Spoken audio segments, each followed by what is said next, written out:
made to hire the barnacles, other creatures in the ocean attached to the top of the shell.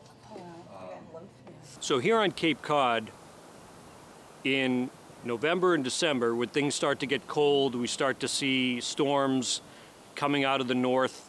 The water temperature starts to drop and gets below 50 degrees. We have this unlikely phenomenon that happens where tropical and subtropical juvenile sea turtles start washing up on our beaches. 2, 3 in, and we're good. Under you. Once turtles are eating, I need it like close. So there you would have more, see all those white boxes that are over there? they're very thin. They probably haven't been eating much at all. It could have been weeks since they last ate. So they're, on top of that, they might have had injuries or wounds. They might have been kind of bashed around from the straining itself can be really tough on them. So they might have injuries from rocks or stranding. So we see a lot of injuries.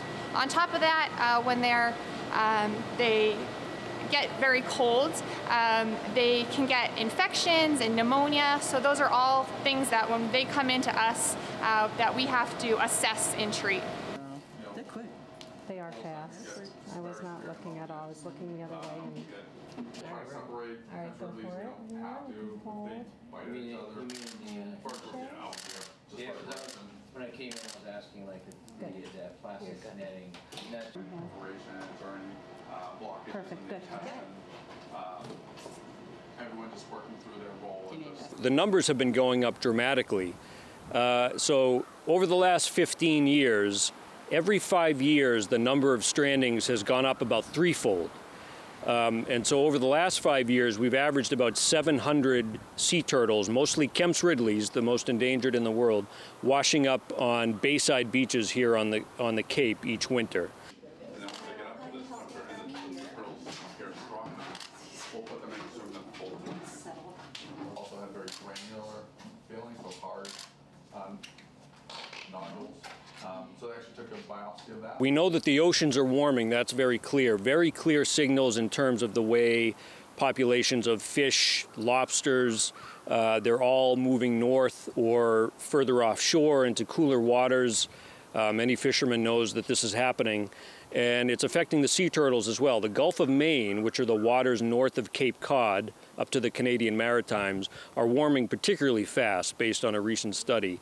And so I think this is allowing more of these sea turtles to recruit in off of the Gulf Stream and end up in Cape Cod waters.